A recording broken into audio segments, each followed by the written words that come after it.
বাংলাদেশ জামাত ইসলামীর আমির, আগামীর বাংলাদেশের প্রধানমন্ত্রী ডক্টর শফিকুর রহমান ব্যাপক ব্যবধানে বিজয় হবে ইনশাআল্লাহ। হা মানে হলো আজাদি, হা মানে হলো শহীদ ওসমান হাজি হত্যার বিচার। আজকে হায়ের পক্ষে গণজোয়ার শুরু হয়ে গেছে। আমি বাংলাদেশ জামাত ইসলামীকে ধন্যবাদ জানাই। তাদের যতগুলো ক্যাম্পেইন হয় প্রত্যেকটা ক্যাম্পেইনে গণভোটে তারা হায়ের পক্ষে ক্যাম্পেইন করেছে। একই সাথে দ্বিতীয় যে সিলটি পড়বে সেটা হলো ইনসাফের পক্ষে, দাঁড়িপাল্লার পক্ষে, 11 দলীয় জোটের পক্ষে। ইতিমধ্যে বাংলাদেশের নাগরিকরা যে 12 কোটি ভোটার আছে, সকল ভোটাররা উন্মুখ হয়ে বসে আছে তারা ইনসাফের পক্ষের প্রতিনিধিদেরকে ব্যাপক ব্যবধানে বিজয় করার জন্য। এবং তার প্রতিচ্ছবি আপনারা আজকে দেখতে পাচ্ছেন, ঢাকা 15 আসনে গণজোয়ার শুরু হয়ে গেছে।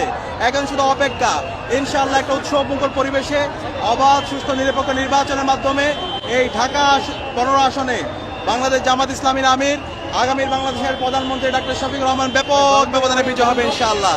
তো এই নির্বাচন যেন উৎসবমুখর পরিবেশে হয়, সে কারণে আমি সারা দেশের সকল মুক্তিকামী ছাত্র জনতাকে তাদেরকে প্রতিটি কেন্দ্র পাহারা দেওয়ার জন্য অনুরোধ করছি। এবং বাকি যে সময়টা আছে এই সময়ে তারা যেন গণভোটে হায়ের পক্ষে প্রতিটি পাড়ায় পাড়ায় মহল্লা মহল্লা যেন ক্যাম্পেইন করে, সেই জন্য আমি আহ্বান জানাচ্ছি।